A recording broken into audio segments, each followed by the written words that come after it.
কিনতে পারলেই তুমি আর আমি সুখের জীবন পার করবো, আমরা একসাথে থাকবো। কিন্তু না, আমি করতে পারতেছি না। ও সমস্ত সম্পত্তি এই ছেলেটার নামে উইল করে দিয়ে গেছে, বুঝতে পারছো? কি আর বলবো, আমি তো কিছুই বুঝতে পারতেছি না, মাথাটা আমার খারাপ হয়ে গেছে। আরে বেবি, আমি তো সেটাই এখন, আমি তো নিজের মাথায় কাজ করতেছি না এখন। এখন আবার কি আসলে এখন? আচ্ছা তুমি বসো, আমি দেখে আসছি। আচ্ছা দেখো তো।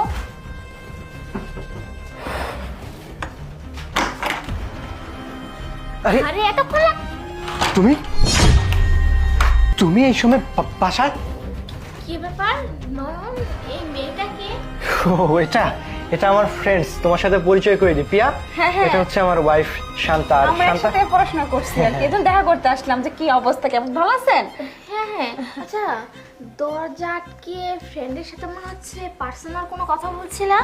এখানে কথা বলতেছিলাম, তুমি বিষয়টা কেমন মাইন্ডে নিচ্ছ কেন? ওই যে তোমার ছেলেই তো আছে, জিজ্ঞাসা করো আমরা কি করছিলাম, এমনি কথা বলতেছিলাম আর কি, তেমন কিছু না। আমার ছেলেকে আর কিছু জিজ্ঞাসা করতে হবে না, আমি যা জানার আর যা শোনার সবকিছু শুনে নিয়েছি। আচ্ছা, তুমি জানতে চাও? তুমি তো অফিসে নাটক করো না নয়ন, তুমি নাটক কার সাথে করতেছো? হ্যাঁ, তো উত্তেজিত। তুমি প্রতিনিয়ত আমার ছেলের সাথে অন্যায় করো, আমার ছেলের গায়ে হাত তোলো, আর তুমি শুধুমাত্র সয় সম্পত্তি টাকা পয়সার জন্য তুমি আমার সাথে পড়ে আছো। এইসব তো সহ্য তোমার কি করতেছো? মাথা খারাপ হয়ে গেছে? তুমি এসব কি কথা বলতেছো? হুট করে হ্যাঁ। অফিস বাদ দিয়ে এখানে কেন আসছো তুমি? কেন আসছি দাঁড়াও, আমি বলতেছি কেন আসছি। আপনি ভুল বুঝতেছেন, শুনুন শুনুন আমার কথা, ভুল বুঝতেছেন আপনি।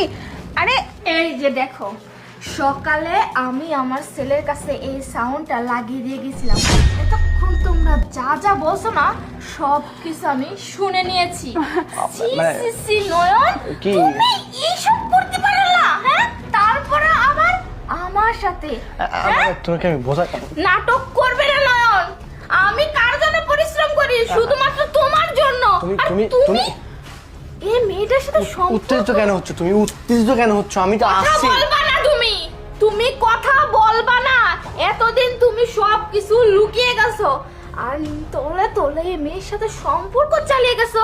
তুমি আমার ছেলেটাকেও চালে না, এই জন্য তো আমাকে বলে সবসময় আম্মু তুমি অফিসে যেও না।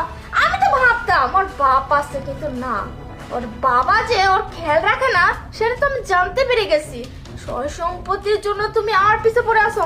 দেখো বের হও বলতেছি। কোথায় যাবো আমি? তোমার মতো বেঈমান স্বামী আমার বাড়িতে দরকার নেই, আমি আমার ছেলেকে নিয়ে থাকবো। তোমার মতো বেঈমান স্বামীর সাথে সংসার করা যায় না। বের হও, বের হও বলছি। আচ্ছা। আর একটা কথাও বলবে না নয়ন, বাধ্য করবে না পুলিশকে ফোন দিয়ে এখানে আসতে বলতে। বের হও, বের হও বলছি।